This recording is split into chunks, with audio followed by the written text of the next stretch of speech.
बिस्मिल्लाहिर्रहमानिर्रहीम। अस्सलाम वालेकुम। Sustainable development goals advocacy network SDGs AN की तरफ से आपको वेलकम कहते हैं। आप हमारी वेबसाइट www.sdgsan.com इसको विजिट कर सकते हैं और एज अ वॉलंटियर या कोई भी किसी तरह से भी आप सस्टेनेबल डेवलपमेंट के मिशन पर हमारी टीम का हिस्सा बनना चाहते हैं तो इसमें रजिस्टर हो सकते हैं और इसमें एक आपका ब्राइट फ्यूचर है। इसमें आप एक लीडरशिप का रोल अदा कर सकते हैं। इसमें आप अपनी बहुत सारी एफर्ट्स इनपुट कर सकते हैं और ये बहुत ब्रिलियंट एरिया है जिसमें पूरी दुनिया बल्कि यूनाइटेड नेशन का 2030 का जो एजेंडा है अब तो उसका फोकस और भी इस चीज़ पे बढ़ गया है जैसे जैसे टाइम कम हो रहा है। तो सस्टेनेबल डेवलपमेंट की जो गोल्स है उनको अचीव करना एक चैलेंज बनता जा रहा है और पूरी दुनिया के लिए एक चैलेंज है। सो इस कोर्स का नाम है इंट्रोडक्शन ऑफ सस्टेनेबल डेवलपमेंट। आप इस कोर्स में भी एनरोल हो सकते हैं हमारी वेबसाइट को विजिट करते हुए www.sdgsan.com और इसकी कंप्लीशन पे टेस्ट पास करने के बाद आपको सर्टिफिकेट भी मिलेगा जो कि आपको इनिशियली एक बेसिक रिक्वायरमेंट होगी हमारी टीम का हिस्सा बनने के लिए as a member as a volunteer.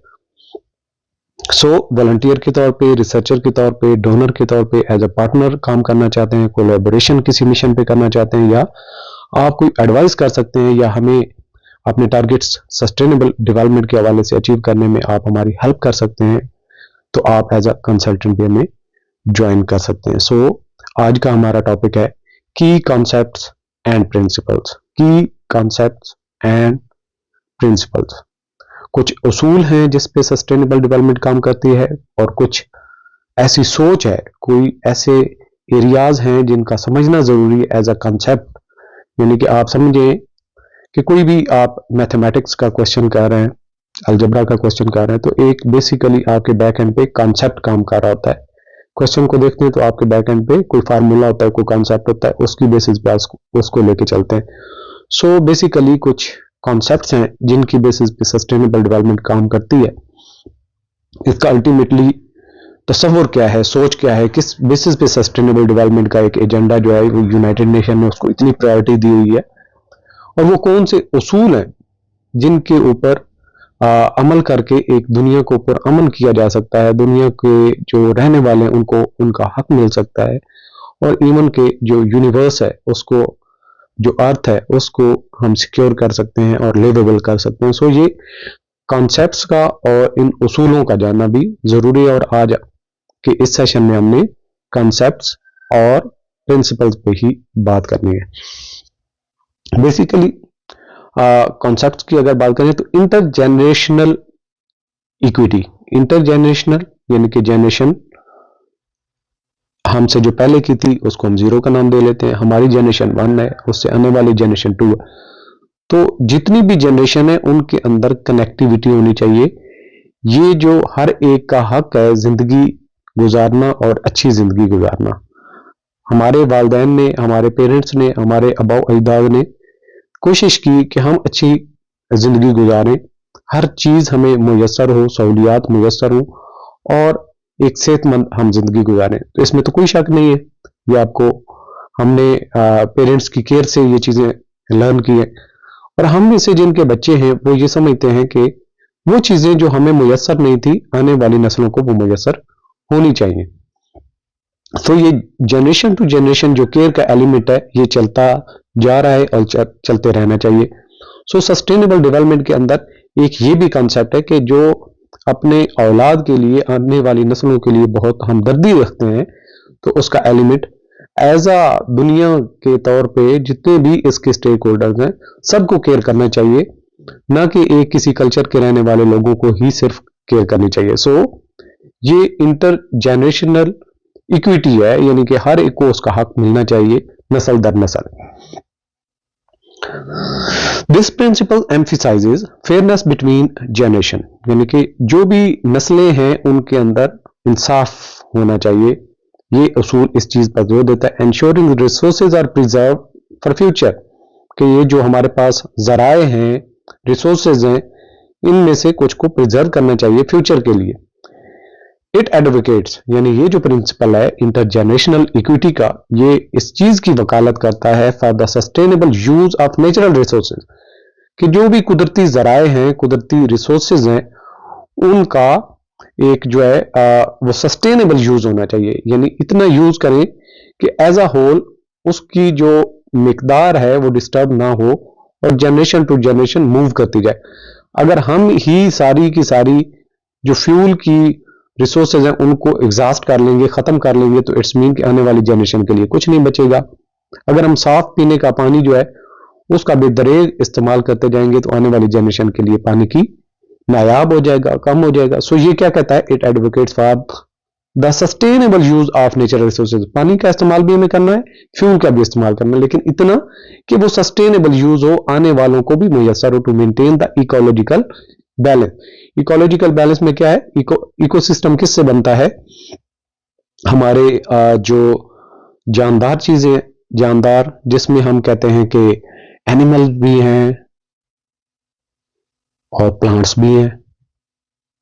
इसके अलावा जो दूसरे एलिमेंट्स हैं जैसा कि एयर है, सॉइल है, इसके अलावा सनलाइट है, टेम्परेचर है, ये सारी चीजें मिलके क्या है, इकोसिस्टम बनाती हैं, इकोलॉजिकल बैलेंस। तो इकोलॉजिकल बैलेंस मौजूद रहना चाहिए, हम किसी चीज का इतना इस्तेमाल ना कर लें कि वो एग्जॉस्ट हो जाए और आने वाली जनरेशन के लिए ना बच सके। सो ये इंटरजेनरेशनल इक्विटी का कॉन्सेप्ट भी है और प्रिंसिपल भी है। अगला प्रिंसिपल क्या है, इंटीग्रेशन ऑफ थ्री पिलर्स। जब भी कभी बात हो रही होगी, बहुत जल्दी आप इन चीजों को याद कर लें तो ज्यादा बेहतर है कि सस्टेनेबल डेवलपमेंट तीन पिलर्स पे ज्यादा बेसिकली ये खड़ी होती है। गवर्नेंस को अगर हम चौथा पिलर कहें तो ये चार पिलर बन जाते हैं, लेकिन basically economic growth, social inclusion और इन्वायरमेंटल प्रोटेक्शन, ये तीन पिलर्स हैं, इनको इंटीग्रेट किया जाता है। सस्टेनेबल डेवलपमेंट बैलेंसेस, इनके इसके अंदर मुतवाजन चाहती है, हर कंट्री चाहता है कि उसकी आज की जो जीडीपी है आने वाले साल में उसकी जीडीपी और बढ़ जाए। सो ये क्या है, जीडीपी की जो परसेंटेज चेंज होती है ये इकोनॉमिक ग्रोथ को शो करती है। Fostering innovation and infrastructure without depleting natural resources, कि अगर आप नेचुरल रिसोर्सेज पे ही तरक्की करेंगे, जीडीपी को बढ़ाएंगे, तो वो एक्चुअल तरक्की नहीं है, बल्कि जो आपके डेप्लीटेबल नेचुरल रिसोर्सेज है उनसे हट के जो रिजिलियंस आपकी अप्रोच है कि नेचुरल रिसोर्सेज को जो डिप्लीट होने वाले उनके अलावा आप अपनी जो तरक्की करेंगे वो रेजिलियंस इकोनॉमिक ग्रोथ होगी। सो फोस्टरिंग इनोवेशन, आप ऐसे इनोवेटिव सिस्टम लेके आए, इंफ्रास्ट्रक्चर लेके आए बगैर किसी नेचुरल रिसोर्सेज को एग्जॉस्ट किए हुए, यानी कि उनको खत्म ना करें, बल्कि आप इनोवेशन की तरफ जाएं, इंफ्रास्ट्रक्चर की तरक्की की तरफ जाएं, जिससे आपकी हर आने वाले साल में इकोनॉमिक ग्रोथ बढ़ती जाए। ये है सस्टेनेबल डेवलपमेंट का पहला एजेंडा, इकोनॉमिक एस्पेक्ट के हवाले से या इकोनॉमिक ग्रोथ के हवाले से। दूसरा जो एजेंडा है या जो दूसरा पिलर है वो है सोशल इंक्लूजन। सोशल किससे निकला है, सोसाइटी से। सोसाइटी के अंदर कौन होते हैं, लोग शामिल होते हैं। उसमें कौन से लोग होते हैं, मेल है, फीमेल है, बच्चे हैं, बूढ़े हैं, सारे शामिल है। सो सोशली सबको इंक्लूड करें, कोई भी गांव का है, शहर का रहने वाला है, या बड़े तरक्की याफ्ता मुल्क में रहता है, या डेवलपिंग नेशन का एक मेंबर है, इररेस्पेक्टिव ऑफ एनी जो उसका स्टेटस है, सोशली हर एक को इंक्लूड करें, प्रमोट करें इक्विटी की, यानी कि सब बराबर हैं, उनको हर एक को एजुकेशन का हक मिलना चाहिए, सबको सेहत का हक मिलना चाहिए, और एक ऐसी सोसाइटी जिसके अंदर मुनसिफाना तौर पर चीजों की तकसीम होती हो, हर एक को उसका ड्यू शेयर मिलता रहे। सो ये क्या है, सोशल इंक्लूजन। सोसाइटी के हर एलिमेंट को इंक्लूड करें, कोई भी सोशली पीछे ना रह जाए। इसके बाद आ जाता है इन्वायरमेंटल प्रोटेक्शन। इन्वायरमेंट को हमने मेंटेन रखना है, इसमें अंदर जानदार बेजान जितनी चीजें भी हैं, जो लिविंग थिंग्स हैं, उनको एक लिवेबल प्लेस देने के लिए जो हम प्रोटेक्शन देते हैं, तो हम कहेंगे कि ये इन्वायरमेंटल प्रोटेक्शन है, यानी कि जो हमारा इन्वायरमेंट है इसमें बहुत सारी चीजें जानदार है, कुछ नबातात हैं, कुछ हशरात हैं, कुछ जानवर हैं, और कुछ फिर आगे जानवरों की आगे फिर अकसाम भी करते जाएं, फिर इंसान अल्टीमेटली अशरफुल मखलूकात में। सो ये सारी की सारी प्लान कर रहा है कि इन्वायरमेंट को आपने प्रोटेक्ट करना है हर उस एक्टिविटी से जो एक जो जानदारों के और बेजान चीजों की, चीजों को मतलब रिस्क बन रहे हैं। जानदार को आगे फर्दर हम दो हिस्सों में तकसीम अगर कर लें तो एक नबातात हो जाएंगी, दूसरे जानवर हो जाएंगे। तो हर एक को हमने प्रोटेक्ट करना है। किसी भी तरह की स्पेसी है उसको हमने प्रोटेक्ट करना है। इसको हम बायोडाइवर्सिटी भी कहते हैं, preserving biodiversity and combating climate change. तो क्लाइमेट चेंज क्या है, हमारे ह्यूमिडिटी लेवल क्या है, टेम्परेचर हर साल उसके अंदर कितनी चेंज आ रही है। सो ये क्लाइमेट जो है हमारा एक लिवेबल, जो काबिल बर्दाश्त है होना चाहिए। और अगर इसमें कोई राइज होती है, चेंज होती है, तो उसको अडेप्टेबल करें कि जो दूसरी जनरेशन हैं, जो स्पेसीज हैं, मछलियां हैं, कीड़े हैं, मकोड़े हैं, और इसके अलावा शेर है, हाथी है, जो भी है, वो उसके मुताबिक अडेप्टेबल हो जाए, वो लिवेबल हो। उसके लिए इस तरह से चीजें करें कि वो अडेप्टेबल हो जाए अगर क्लाइमेट में चेंज आती है। अदरवाइज कोशिश करें कि क्लाइमेट की चेंज को रोका जाए। सबसे पहली प्रायोरिटी ये है। सो ये इन्वायरमेंटल प्रोटेक्शन, सोशल इंक्लूजन और इकोनॉमिक ग्रोथ के ऊपर, इस उसूल के ऊपर सस्टेनेबल डेवलपमेंट जो है वो खड़ी है और इनके दरमियान बैलेंस चाहती है। अच्छा, एक और उसूल है कि हम हर वो काम करेंगे जो हमारे क्लाइमेट को, इन्वायरमेंट को, इकोनॉमिक ग्रोथ को, सोशली इंक्लूजन के एलिमेंट को प्रमोट करती हो, जो इनके लिए रिस्क बनती हो, हमने उनको अवॉइड करना है। भले हमारे पास साइंटिफिक रिसर्च मौजूद ना भी हो किसी टॉपिक के बारे में, लेकिन फिर भी हमने प्रिकॉशनरी प्रिंसिपल को फॉलो करते हुए एहतियात से चलना है ताकि हम क्लाइमेट और इन्वायरमेंट को जो खतरात हैं उनसे अवॉइड कर सके। Actions should be taken to prevent environmental harm even if scientific certainty about risk is lacking. यानी कि साइंटिफिक सर्टेनिटी, यानी कि जो रिसर्च के साथ चीजें प्रूवन है, वो हमारे पास ना भी हो, तो जो रिस्क होगा उसको हमने कम से कम करना है। इट स्ट्रेसेस प्रोएक्टिव अप्रोचेस, यानी कि हम इस प्रिकॉशनरी उसूल को फॉलो करते हुए प्रोएक्टिव अप्रोच के साथ जाते हैं कि कोई भी ऐसा काम ना करें जिससे कोई क्लाइमेट के ऊपर नेगेटिव इंपैक्ट आता हो, जिससे इन्वायरमेंट डिस्टर्ब होता हो, जिससे आपकी सोशल इंक्लूजन का एलिमेंट जो है वो पीछे जाता हो या उसको नुकसान होता हो, या फिर आपका जो इकोनॉमिक ग्रोथ है उसमें डेप्लीटेबल रिसोर्सेज का ओवर यूज है तो उनको भी आप अवॉइड करें। तो ये प्रिकॉशनरी प्रिंसिपल जो है इसको भी फॉलो करना होता है जब हम सस्टेनेबल डेवलपमेंट की बात कर रहे थे। एक्चुअली हमने अपने बिहेवियर को मोल्ड करना होता है और इसकी ही हमें जरूरत है। इसके बाद आ जाता है जी पार्टिसिपेशन एंड गवर्नेंस। इसमें हर एक शामिल है और गवर्नेंस के निजाम को अगर बेहतर कर लिया जाए तो हर एक बेहतर रोल अदा कर सकता है। सस्टेनेबल डेवलपमेंट के हवाले से ये भी एक उसूल है, stakeholder involvement at all levels is crucial for creating inclusive policies that address local and global challenges। यानी कि कुछ ऐसे चैलेंजेस होते हैं जो एक खास एरिया के साथ होते हैं, कुछ ऐसे चैलेंजेस होते हैं जो ओवरऑल ग्लोबली चैलेंजेस होते हैं, पूरी दुनिया को उन मसाइल का दरपेश होता है, एक सामना करना पड़ रहा होता है। सो ये हमने पार्टिसिपेट भी करना होता है। और गवर्नेंस का निज़ाम जो पूरी दुनिया के मेंबर कंट्रीज हैं यूनाइटेड नेशन के, वो मिलकर मुख्तलिफ कन्वेंशंस के ऊपर एग्री करते हैं कि हम अपने गवर्नेंस के सिस्टम को भी बेहतर करेंगे और सारे मिलकर इस निज़ाम को बेहतर करेंगे, जिससे हम अपनी जो इन्वायरमेंट को प्रोटेक्ट कर सकें, सोशली हर एक को मुनसिफाना हक मिल सके, और इकोनॉमिक ग्रोथ भी ऐसी हो जो रिजिलियंस हो, ना कि डेप्लीटेबल या जो ऐसे नॉन रिन्यूएबल रिसोर्सेज के ऊपर बल्कि ना हो, बल्कि रिन्यूएबल रिसोर्सेज हो, जो रिसोर्सेज आप यूज कर लें वो दोबारा से अपनी सूरत हाल को बहाल कर लें और किसी भी चीज में कमी ना आए। अच्छा जी, इसके बाद आ जाता है कि ग्लोबल पार्टनरशिप, यानी कि ये अकेले एक मुल्क नहीं काम कर सकता, एक अकेला फर्द काम नहीं कर सकता, ये मिलकर अल्टीमेटली सबको जो है ये लेके चलना होता है। Collaboration across countries and institution is vital to address interconnected issues such as poverty, health and climate change.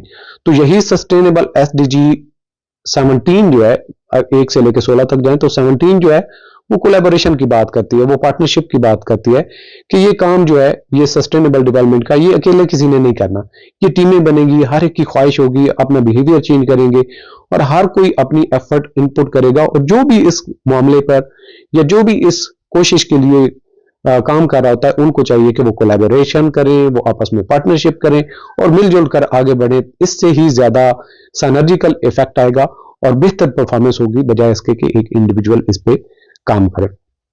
इसके अलावा जो अगला प्रिंसिपल है वो है सस्टेनेबल कंजम्पशन एंड प्रोडक्शन। जो चीज बनाते हैं और इस्तेमाल करते हैं उसको सस्टेनेबल होना चाहिए।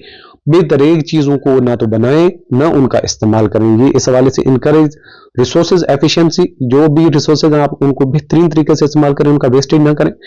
Minimising waste and fostering a circular economy. Circular economy पे आप इम्पैक्ट मतलब करें। आप अल्टीमेटली आपको जो इन रिसोर्सेज का बेजा जो चीजों की प्रोडक्शन है, डेप्लीटेबल नेचर रिसोर्सेज की बात करते हैं, कोल हो गया, गैस हो गई, इसके अलावा फ्यूल्स हो गए।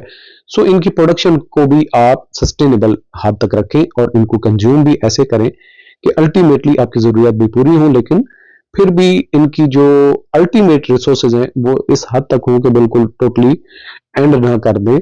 इस वाले से आपका होना चाहिए। इसके अलावा पोल्यूटर्स पे प्रिंसिपल, इसका मतलब है जो पोल्यूशन करने वाले हैं उनको चाहिए कि वो पे करें। वो इस उसूल पर काम होना चाहिए। जो ज्यादा क्लाइमेट चेंज के लिए कंट्रीब्यूट कर रहा है या क्लाइमेट के लिए रिस्क बन रहा है या इन्वायरमेंट को डैमेज कर रहा है, उसको पेनल्टी होनी चाहिए, उसके ऊपर फाइन होना चाहिए, उसके ऊपर टैक्स होना चाहिए।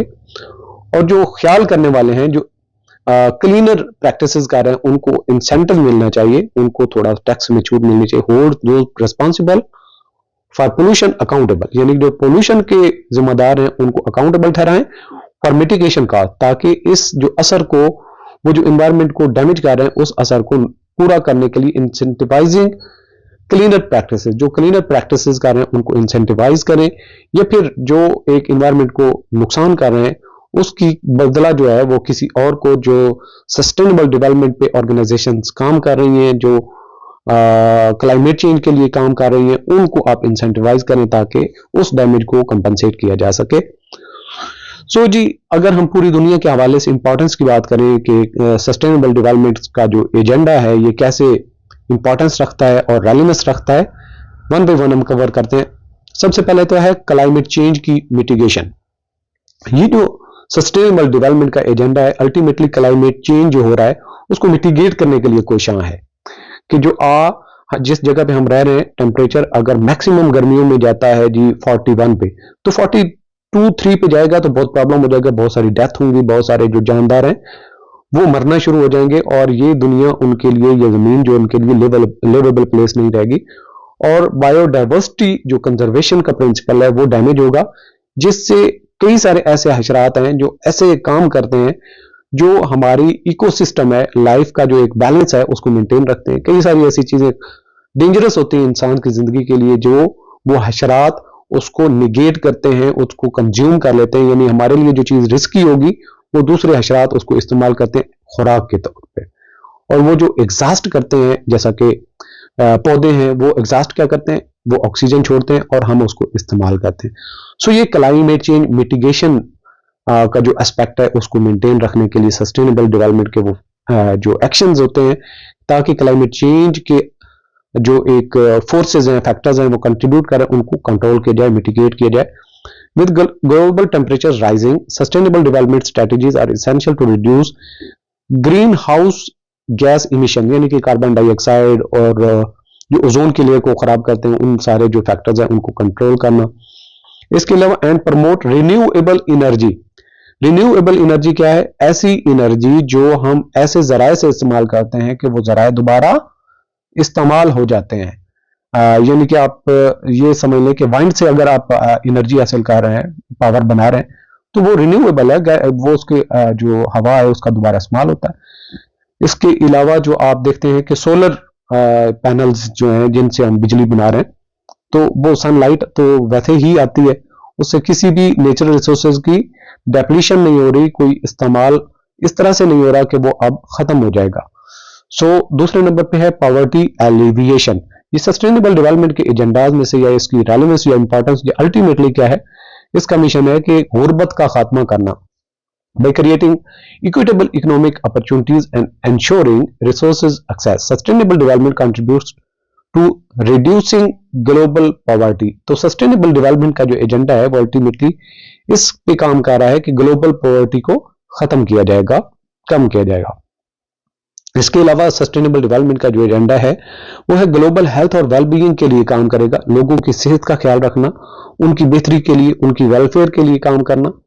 The focus on clean water, sanitation and reduced pollution enhances health care outcomes world wide. तो ये पूरी दुनिया में ये वो फैक्टर्स जो हमें एक अच्छी जिंदगी दे सकते हैं, एक सेहतमंद जिंदगी दे सकते हैं, उनके लिए सस्टेनेबल डेवलपमेंट का एजेंडा जो है वो मुतहर्रिक है। बायोडाइवर्सिटी कंजर्वेशन, यानी कि दुनिया पर या आप ये कह जमीन पर जो हयात मौजूद है, वो हशरात हैं, वो नबातात हैं, वो इंसान है, उसको प्रिजर्व करना। हर स्पेसी, हर तरह की जो नस्ल है, परिंदों की, चरिंदों की, नबातात की और इसके अलावा हैवानात की, आपके हशरात की, सबको प्रोटेक्ट करना ताकि एक इको बैलेंस जो है वो लाइफ का इकोसिस्टम जो है वो चलता रहे। Protecting ecosystem ensures resilience to environmental shocks, ताकि इन्वायरमेंट के अंदर शॉक्स ना आए, and maintain essential services like pollination and water filtration.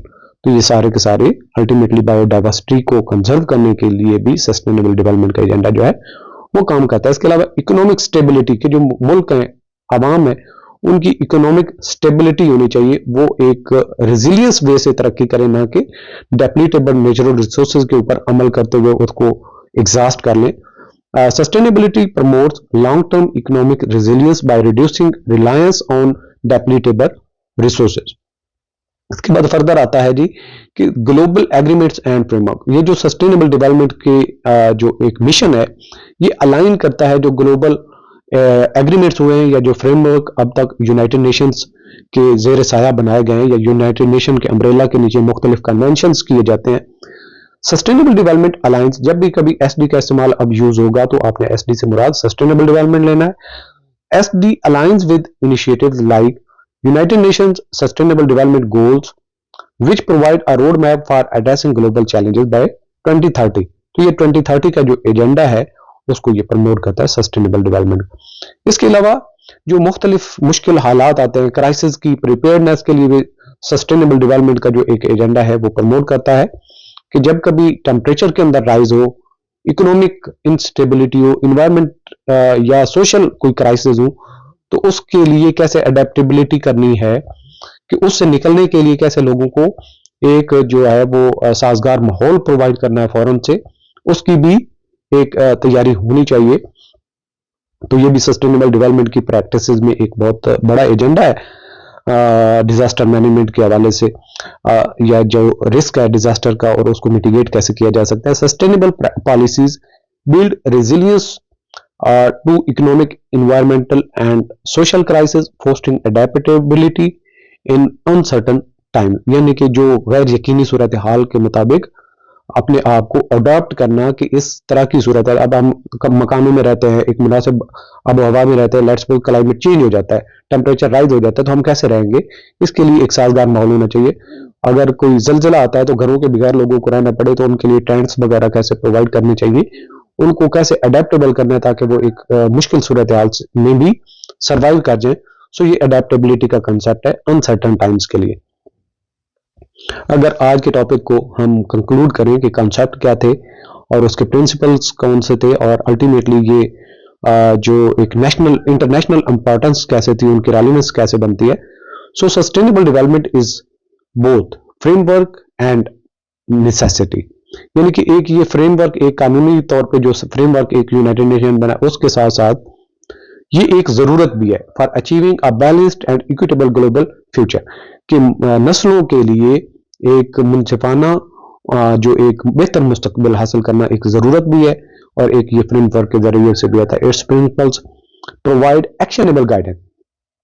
तो सस्टेनेबल डेवलपमेंट के जो उसूल हैं ये हमें एक क्या मुहैया करते हैं, ऐसी हिदायत जिनको हम अमल करते हुए एड्रेस कर सकते हैं प्रेसिंग ग्लोबल इश्यूज, यानी कि जो दुनिया के बड़े मसाइल हैं, चैलेंजेस हैं, ensuring the wellbeing of current and future generation, के हमारी जो मौजूदा नस्लें हैं और आने वाली जो जनरेशन हैं उनके लिए हम बेहतर मुस्तकबिल कैसे छोड़ सकते हैं। सो ये एक फ्रेमवर्क भी है, ये एक जरूरत भी है, और ये एक एक्शनेबल गाइडलाइंस का भी एक पूरा मजमुआ है जिस पर अमल करते हुए हम इस दुनिया के अंदर रहने वाले तमाम जो स्टेक होल्डर्स हैं उनको प्रोटेक्ट कर सकते हैं और एक उनको बेहतर मुस्तकबिल दे सकते हैं। सो आज का सेशन यहाँ पे कंक्लूड करते हैं और आपको अगेन रिमाइंड करेंगे कि आप हमारी टीम का हिस्सा बन सकते हैं, जिससे हम फ्यूचर को सस्टेनेबल बना सकते हैं। ये एक अकेला नहीं है, बल्कि एक टीम एफर्ट है जो मिलकर हमने करनी है। तो आप हमारी टीम का लाजमी हिस्सा बने और आपके अंदर जो भी पोटेंशियल है, आप पार्टली, फुल टाइम या ऑनलाइन या जैसे भी आप हमें ये अपनी पोटेंशियल दे सकते हैं, तो हमें इसकी